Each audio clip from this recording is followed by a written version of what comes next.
तो आपण मैंने जमी देखिले जेनी तार ड्रेस देखला तार मामू रू आसी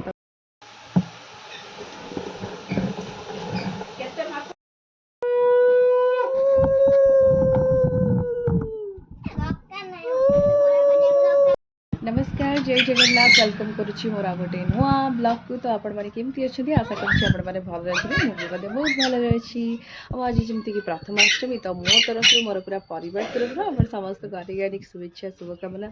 आज तो अष्टमी जानी समस्ते नुआ मैंने पढ़ुआ होती मैंने नुआ ड्रेस पिंधती जोटा कि मेन पिठा आज लगे एंडुरी पिठा भोग लगे तो एंडुरी पिठा समस्त घर भी तो होता है तो आमर भी आज होती। तो मु तो जेहेतु स्थान अष्टमी जापारे कि तो आज जेहेतु जेनी साई मुझे दुई जन को अष्टमी करुच्ची तो जेनी गाधे आसला रेडी है भाई भौणी दुई जन जाक चौरा पाखे सब पीढ़ा पकईकि सब झुटी पकई सारे ये पूजा करी। बस पूरा वीडियो लास्ट पर्यंत जोड़ी होगी रुहतु। जो मैंने मो चैनल रे नुआ अच्छी प्लीज गोटे गोटे सब्सक्राइब लाइक शेयर सब्सक्राइब करने को बिल्कुल भी भूलें। आपण मैंने एमती आपण मान भल पाया सपोर्ट थे मुझे भल भल वीडियो नहीं आगे आसवि बहुत सारा मोटिवेशन मिल। तो बस वीडियो जोड़ी होगी रुहतु। खाइच चॉकलेट मत देल तुम चॉकलेट खाऊज कौन खाऊज एटा तू क्या बोल रही है? चुप! चॉकलेट समस्त कह हाय हाय मामा जेहेतु आज प्रथमाष्टमी थिला तो से मु चौरा पाखे पूजा करी से सबुआड़े झुटी पकई देती आ पीढ़ा को धोईकी ये रखी पीढ़ा उपर भी झुटी पकई देती। ये आसला बेलू किटुमिटु मो दुई जन मो सागर कथा होती कहीं मुझे सहित दिन सारा कथा हुई से जिते मत देखती मामा मामा डाकती। तो ये आसला बेलू जेनी तार घर भितर बेड क्लीन कर सारा कहीं असना मसना हेल्ले भल लगे सी सब बहुत सारा क्लीन करे घर को।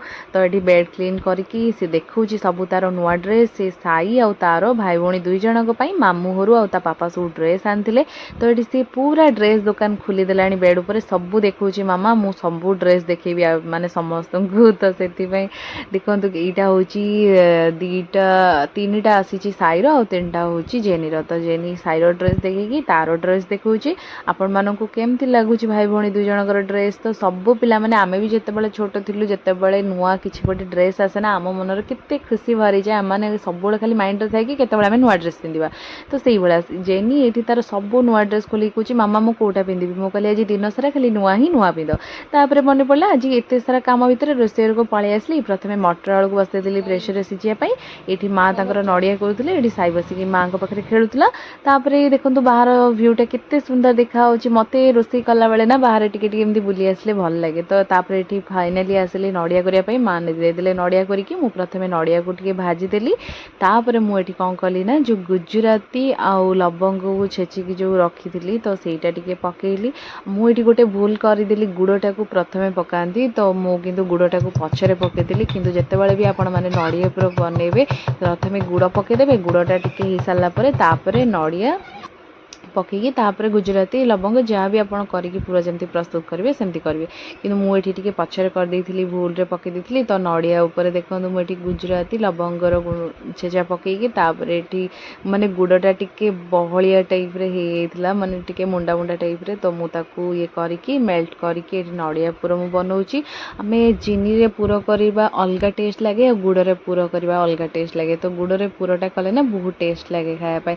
आ एंडुरी पिठा जेहेतु आज घर घरिका समस्त एंडुरी पिठा बनई था तो मुझे एंडुरी पिठा बनई थी मत बहुत पसंद एंडुरी पिठा आम घर भी समस्त को बहुत पसंद माँ को छुआ मानू या समस्त को बहुत पसंद माने एंडुरी पिठा कहीं एंडुरी पिठाटा जो हलदी पत्र हुए ना तार बास्नाटा बहुत सुंदर लगे बहुत बास्ना भी और टेस्ट भी बहुत बढ़िया लगे। तो ये नड़िया पूरा मोर हो गला फाइनाली। तो कर सारापर जेहेतु मटर आलू ये मो मसला कषिकी मटर आलू तरकारी हो मोर समस्ते आज घर घरिका पिठा और तरकारी बनई था ना। तो से भी पिठा तरकारी बनई थी। ये माँ तांकर हलदी पत्र को सब काटिकी टिके घी मारुंच घी मारदे सारापर मुझे पिठा बनइबी।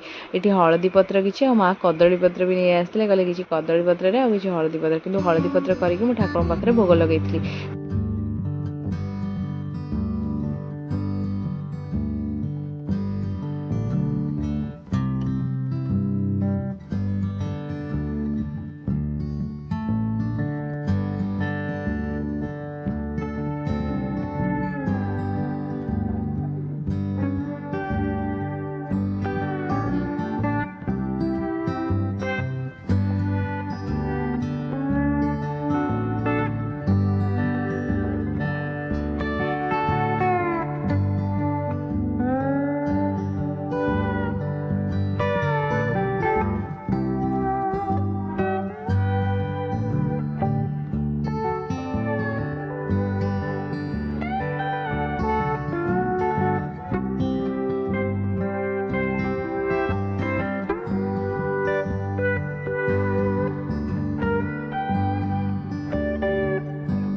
ପିଠା କରିବା ପାଇଁ ପ୍ରଥମେ ମୁଁ ଏଠି ପତ୍ର ଉପରେ ଦେଖନ୍ତୁ ଟିକେ କିଛି ପିଠଉ ଦେଇଦେଲି ଆଉ ପିଠଉ ଦେଇ ସାରିଲା ପରେ ତା ଉପରେ ହାଲକା କି ମାନେ ପୁର ରଖିଦେଲି। ପୁର ରଖିଦେଇ ସାରିଲା ପରେ ପତ୍ରଟାକୁ ଟିକେ ମାନେ ପାଣି ହାତ ହେବେ ବି ନହେଲେ ବି ଚଳିବ, ଟିକେ ଚାପି ଦେଇଥିଲି, ଚାପିକି ବାସ୍ ରଖିଦେଲି।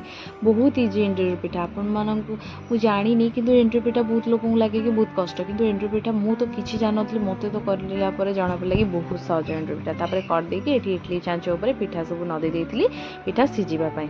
ତାପରେ ଯେତେବେଳେ ସିଝି ସାରିଲା ପରେ ଯେଉଁ ବାସ୍ନାଟା ଆସିବ ହଳଦୀ ପତ୍ରର ବହୁତ ବଢ଼ିଆ ଲାଗିବ।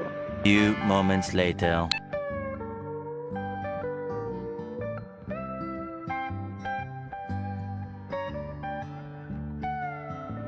ଏଠି ଭୋଗ ବନେଇ ସାରିଲା ପରେ ମୁଁ ଏଠି ଚଉରା ମୂଳକୁ ପୂଜା କରିବା ପାଇଁ ଆସିଲି। ଯେମିତିକି ମୁଁ ଏଠି ପିଢ଼ା ଉପରେ ମାନେ ଯେଉଁ ଗୋବର ଥାଏ, ଗୋବରର ମୁଁ 5ଟା ଏମିତି ଗୋଲ ଗୋଲ କରିକି ରଖୁଛି। ତା ଉପରେ ମୁଁ ସିନ୍ଦୁର ଦେବି, ଦୁବ ଦେବି, ଫୁଲ ଦେବି, ଚନ୍ଦନ ଦେବି। ଦେଇ ସାରିଲା ପରେ ପୂଜା କରିଦେଇ ସାରିଲା ପରେ ଭାଇ ଭଉଣୀ 2 ଜଣ ଯାକ ପୁରୁଣା ଡ୍ରେସ୍ ପିନ୍ଧିଥିଲେ, ତ ମୁଁ ତାଙ୍କ ନୂଆ ଡ୍ରେସ୍ ପୂଜା କରିକି ଦେଇ ସାରିଲା ପରେ ସେମାନେ ନୂଆ ଡ୍ରେସ୍ ପିନ୍ଧିକି ବସିବେ ଆଉ ମୁଁ ତାଙ୍କୁ ବନ୍ଦାବନା କରିକି ପୂଜା କରିବି। ଦେଖନ୍ତୁ ମୁଁ ଏମିତି ହିଁ ପୂଜା କରିଛି। ଆପଣଙ୍କ ଆଡ଼େ କେମିତି ପୂଜା ହେଉଛି କମେଣ୍ଟ ସେକ୍ସନ୍ରେ ଜଣେଇବେ କେମିତି କ'ଣ ହେଉଛି। ଆମ ଆଡ଼େ ତ ଏପଟେ ମୁଁ ଏମିତି କରେ ଭଦ୍ରକ ସାଇଡ଼୍ରେ। ତ ଏଠି ମୁଁ ପୂଜା କରିଦେଇ ସାରିଲା ପରେ ଭୋଗ ବି ଲଗେଇ ଦେଇଛି।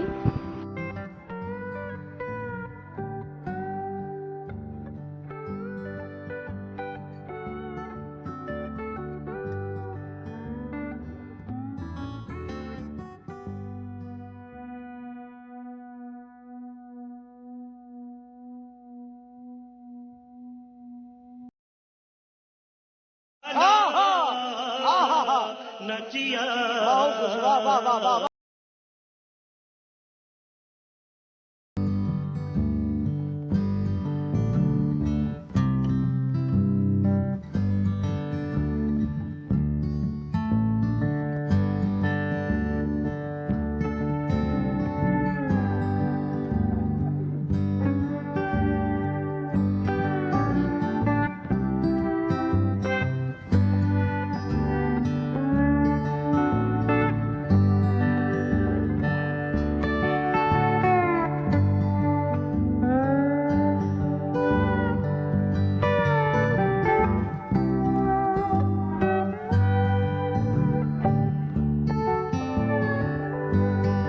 ପୂଜା କରିସାରିଲା ପରେ ଭାଇ ଭଉଣୀ 2 ଜଣ ଯାକ ଠାକୁରଙ୍କୁ ଜୁହାରିକି ସମସ୍ତଙ୍କୁ ଜୁହାରିକି ପିଠା ତରକାରୀ ଖାଇବାରେ ଲାଗି ପଡ଼ିଲେ। କାହିଁକିନା ଜିନି ଆଉ ସାଇ 2 ଜଣଙ୍କୁ ପିଠା ବହୁତ ପସନ୍ଦ। ବାସ୍ କିଛି ଏମିତି ଭାବରେ ଅଷ୍ଟମୀଟି କଟିଥିଲା। ସାଙ୍ଗମାନେ ଆପଣମାନଙ୍କୁ ଯଦି ଭିଡ଼ିଓ ଭଲ ଲାଗିବ ଲାଇକ୍ ସେୟାର ସବସ୍କ୍ରାଇବ୍ କରିବାକୁ ବିଲକୁଲ ବି ଭୁଲିବେନି। ପୁଣି ଦେଖାବା ଆଉ ଗୋଟେ ନେକ୍ସଟ ବ୍ଲଗ୍ରେ। ରହିଲି, ଜୟ ଜଗନ୍ନାଥ।